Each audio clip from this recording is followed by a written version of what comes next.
Hey, welcome back, guys. Hope you're doing well. Let's say a subscriber, actually two subscribers, had asked me to do a video about investing in gold and silver. They wanted to hear my thoughts on investing in precious metals. So I'll give you my thoughts in this video. And none of this is financial advice, standard disclaimer. I'm not a financial advisor. This is just my opinion. When I started investing, I was investing in gold and silver because I thought they were good protections, good hedges against economic downturn and all that kind of stuff. I bought some physical metal and I bought some shares, some stock or some ETFs that were physical metal ETFs. And I'll explain what they are and give you options like if you're looking to do this. My opinion on gold and silver right now okay, let me start this over a little bit. So if you want to buy gold in the stock market, like through an ETF, I would suggest that you do not buy the GLD. Do not buy GLD. Instead, buy the PHYS, buy that ETF or that trust. I can't remember if it's a trust or an ETF, but buy that ticker symbol. If you want to invest in silver, do not invest in SLV because it's like, the reason I think GLD and SLV are bad investments is because I don't actually know what the COMEX is actually, what they actually have in terms of inventory. There's been some suggestion as to maybe they don't have everything they say they have. So I view that as risky. But if you're looking to invest in silver, go for the PSLV, the physical silver, the Sprott Physical Silver Trust. So physical gold trust is PHYS, and the physical silver is PSLV. There's also a Goldman Sachs ETF called AAAU.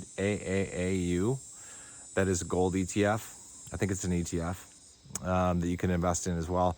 I was in the AAAU, I was into PSLV, I was into PHYS, those three ETFs for physical gold, physical silver holdings in my brokerage accounts. I decided recently to sell those, and I'll tell you the reason why. I felt like gold and silver, they weren't doing anything for me. They weren't producing any yield. They hadn't really moved a whole lot. I mean, gold, like in the past, 10 years has moved up like 50% or something. Last time I looked, silver has maybe doubled. I think it used to be $12 a long time ago. Now it's like 20 something. But it's still not as much of a return as what you can get in yield max funds. And that's what I sold my metals for. I sold my metals for yield max funds because I wanted to get a good return. I want my money to work for me. And that's why I got rid of them. Now, I think gold and silver, I think they are good investments from the standpoint that they kind of serve as an anchor, like in your portfolio in case the world goes to hell, in case the financial system falls apart and all that kind of stuff, which is a possibility. I don't think it's a huge possibility because I think every time it breaks or is about to break, they jump in with a bunch of money and quote unquote solve the problem. Not that the problem is solved, actually it just gets worse, and that's what I view. But I don't know that gold and silver will take off.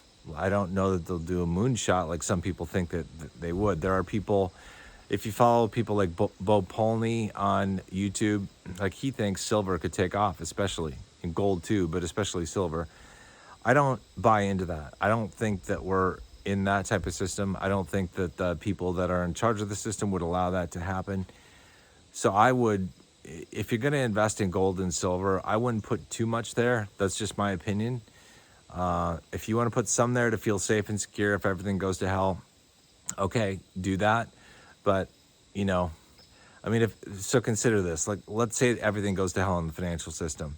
Do you want to be the one guy or the one gal that has a ton of money in comparison to everybody else?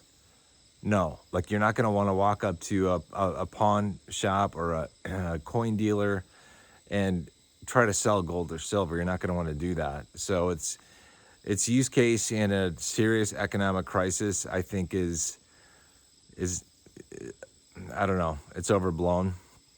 On the other side of an economic crisis, when you come out of it, then it could be useful because you could change some of your gold to silver to whatever the new currency is or whatever. But these concepts of, like economic collapse and major stuff like that, that's like disaster scenarios. And honestly, I don't think they're going to happen in our lifetime. I honestly, like, I get where you're coming from if you really want gold and silver to protect yourself. I come from the prepper mindset. Like, when I got started, when I built my business and money started coming in, man, I was in the prepper mindset. And I was doing a whole bunch of different stuff and buying a whole bunch of different stuff to prep for the end of the world. And I've thrown away a bunch of that stuff now. I've given it a bunch of it away, and I still have some stuff left that I need to get rid of, because it's like, I don't want to ride out the world like that. I don't think it's feasible that is going to happen like that. And honestly, I don't want to be the last man standing. So that's just the way I look at things. But gold and silver are, traditionally looked at as sort of like anchors in the financial system, right? To kind of keep things, I guess, on par with good, if things go to hell. So you could have some in there. I don't know what percent I would recommend in terms of somebody's portfolio. I certainly wouldn't. I don't think I'd go more than 10% of your portfolio into precious metals, honestly, because they're anchors, they're hedges, but they're not, huge protection, and they don't do anything for you. Like, they don't have any yield. You can't. They're not like ETFs that produce money for you, dividends and distributions on a regular basis, and they don't do moonshots like crypto. So I don't see them as being really good investments. The only way I would view them as a good investment is if I thought everything was going to hell. Then I might rotate a bunch of my dividend portfolio and sell off dividend stocks and dividend ETFs and buy gold and silver ETFs. I might do that temporarily to ride out the storm, or at least a portion of my portfolio, dump it in there. That's one of the things I like, actually, about owning silver and gold through a brokerage account, like through ETFs, rather than physical stuff. And there's something to be said for physical stuff. Like, I get it. And I respect anybody who says you got to hold stuff physical. I do. I get it. And I understand. But the nice thing about having gold and silver ETFs in your brokerage account is that, man, you can click a few buttons and sell it, and then with a couple buttons, click and buy something different, like, really quickly. And that's if shit is hitting the fan, like, you can do that super quickly. And when things recover, you can unwind and you can fix your portfolio, bring it back to life to what it was, pretty quickly. So just my opinion. Again, just to recap, like, if you want to get into gold, I would recommend the PHYS ETF. That's the Sprott Physical Gold Trust. And I think it's an ETF, it might be a trust, but it's Sprott Physical Gold Trust. And then the PSLV is the Sprott Physical Silver Trust. And there's also, I think it's okay. I think the AAAU, so AAAU, I think that's an okay ETF to get into. That's by Goldman Sachs. I think it's an ETF and not a trust, but I could be wrong. But whatever, it's shares of something.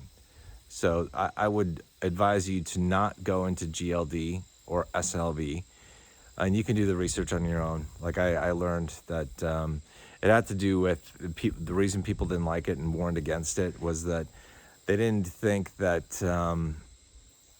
that the actual physical gold and silver was behind those ETFs, those trusts. So that's kind of the reason for it. At least not the proper money, not the proper amounts of gold and silver. But anyway, that's just my opinion. So I'm going to wrap this video up here. If you guys have questions or something on gold, silver, leave them in the comments below. Again, I understand, like, the reason and the desire to invest in gold and silver. I've been invested for a long time. It was one of my first investments. I would do things very differently if I could start all over again. But I've had to just make changes slowly over the years to unwind my positions in precious metals. I still have some, but not what I did. So just my 2 cents. And that's probably all it's worth. I'll see you guys soon. Take care.